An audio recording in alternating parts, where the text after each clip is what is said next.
Bonjour et bienvenue dans ce tutoriel pour installer le serveur de supervision GLPI.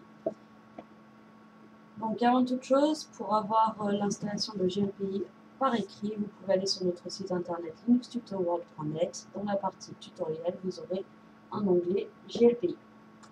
Sur ce serveur, j'ai aussi installé un serveur de supervision qui s'appelle OCS Inventory. Les deux se couplent parfaitement bien. OCS Inventory se charge de la partie matérielle, alors que GLPI va se charger de la partie administrative. Tout ce qui est facture, tickets, contrats, les clients, etc. Alors, on va commencer en téléchargeant la dernière version stable de GLPI. Pour cela, on va sur le site internet de glpi-project.org. Dans l'onglet télécharger, on copie l'adresse du lien. Alors, comme je vous l'ai dit, avant toute chose, j'ai installé le serveur de supervision OCS. Vous pouvez donc l'avoir sur notre site internet linuxtutoworld.net dans la partie tutoriel, OCS Inventory NG Server. Vous avez tout le tutoriel avec un lien vers la vidéo pour l'explication.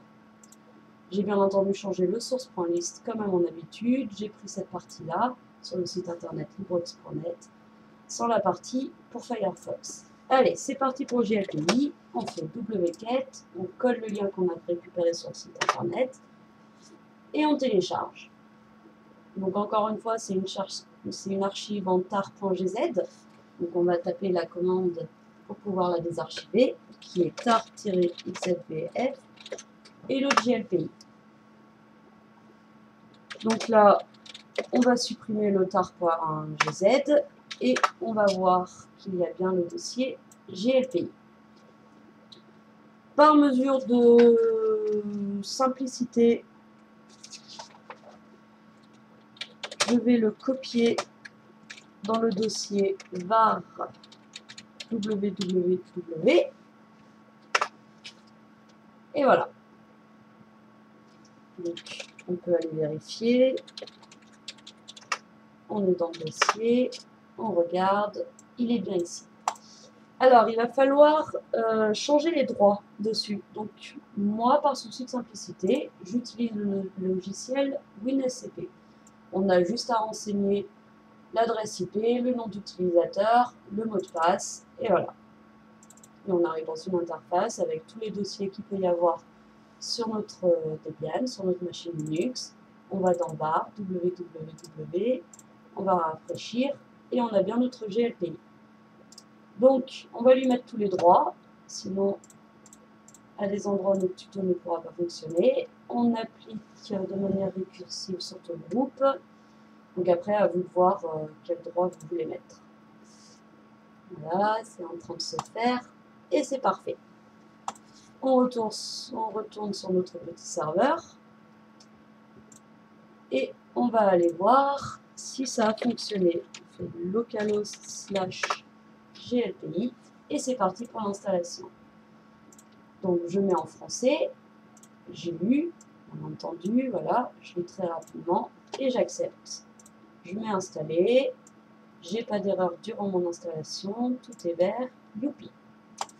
Alors, le serveur MySQL, il est en local, l'utilisateur, c'est root, et je marque mon petit mot de passe MySQL. Non, je n'ai pas envie de retenir. Donc voilà mes bases de données, donc je vais en créer une nouvelle qui va s'appeler GLPI. Et je mets continuer.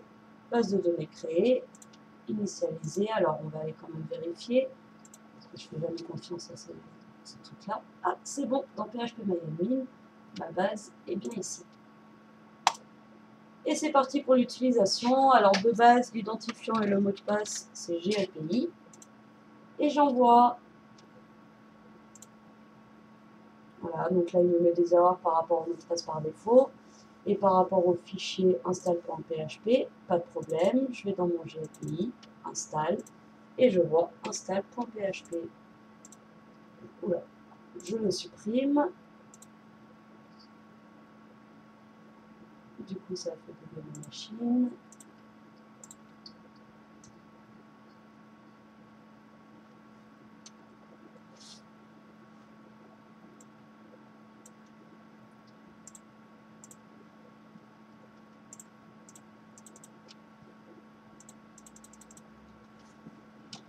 Bref, ma machine a bugué. Donc voilà, c'est juste changer le mot de passe par défaut pour les utilisateurs, pour l'utilisateur GLPI. Forcément, le mot de passe c'est GLPI, donc il faut le changer. Et le fichier install.php, je vous ai montré comment le supprimer. J'espère que ce tutoriel vous a été utile. N'hésitez pas à venir nous rendre visite sur la page linuxtiptoworld.net. Merci beaucoup et à bientôt!